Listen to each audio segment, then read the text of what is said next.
आपण पाहत आहात नाशिक खबर न्यूज, जनतेचे हक्काचे व्यासपीठ। नाशिकच्या पालकमंत्रीपदी निवड झाल्यानंतर गिरीश महाजन यांचे मुंबई नाका येथे भव्य स्वागत। नाशिकचे पालकमंत्री म्हणून निवड झाल्याबद्दल माननीय नामदार गिरीश भाऊ महाजन यांचे मुंबई नाका येथे अभूतपूर्व आणि भव्य स्वागत करण्यात आले। यावेळी गिरीश महाजन यांनी क्रांतीसूर्य महात्मा ज्योतिराव फुले आणि क्रांतीज्योती सावित्रीबाई फुले यांच्या विचारांना व स्मृतींना विनम्र अभिवादन केले। जनसेवेचा वसा अधिक दृढ करण्याचा संकल्प यावेळी त्यांनी केला। नाशिक शहराला प्रगती आणि विकासाच्या नव्या शिखरावर नेण्यासाठी कटिबद्ध असलेल्या खंबीर नेतृत्वाचं यावेळी मनपूर्वक अभिनंदन आणि हार्दिक शुभेच्छा देण्यात आल्या। या स्वागत सोहळ्यास महापौर हिमगौरीताई आहेराडके, नगरसेवक दिनकर अण्णा पाटील, चंद्रकांत खोडे, माजी आमदार बाळासाहेब सानप, स्थायी समिती सभापती मच्छिंद्र सानप, भाजपा गटनेते श्याम बडोदे, पश्चिम प्रभाग सभापती सुरेश पाटील, प्रदेश प्रवक्ते लक्ष्मण सावजी यांच्यासह नगरसेवक, नगरसेविका, मान्यवर, भाजपाचे पदाधिकारी व कार्यकर्ते मोठ्या संख्येने उपस्थित होते।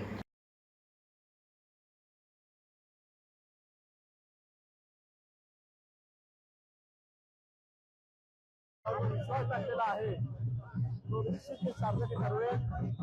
नाशिकच्या विकासासाठी असेल, पायाभूत सुविधा असतील, आरोग्याच्या सोयी, पाण्याच्या सोयी, सगळ्या व्यवस्था या अशा व्यवस्थेमध्ये पार पडतील यासाठी पूर्ण वेळ या ठिकाणी नाशिकसाठी देणार आहे।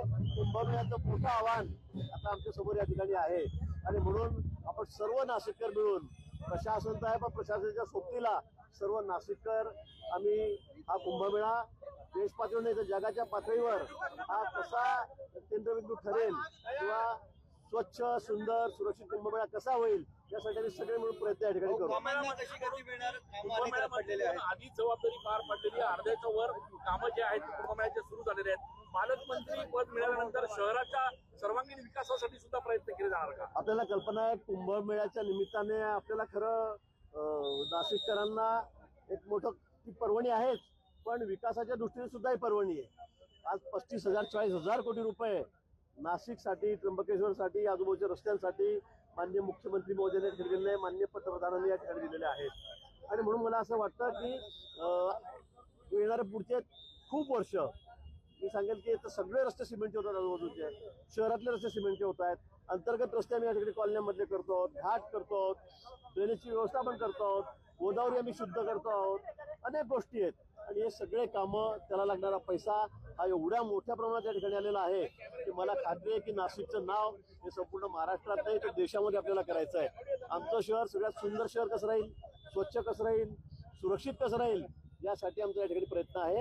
ही खरं म्हणजे ही आध्यात्मिक भूमी आहे, ही धार्मिक भूमी आहे। या ठिकाणी त्र्यंबकेश्वर आहे, बाजूला देवीचं वणीवरती देवी आहे, त्र्यंबकेश्वर आहे, नाशिक सुद्धा श्रीरामाच्या पदस्पर्शाने पुरी झालेली भूमी आहे।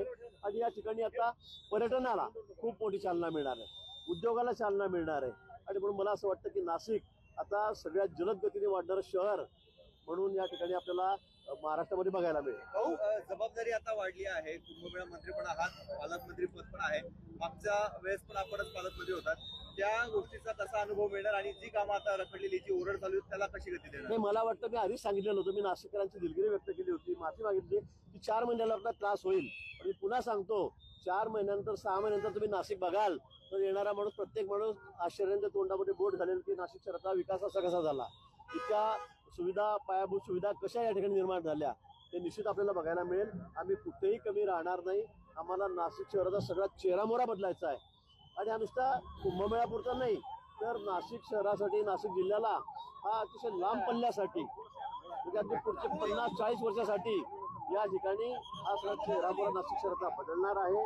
आणि म्हणून मला असं वाटतं की सगळ्या दृष्टीने, मग औद्योगिक असेल, शैक्षणिक असेल,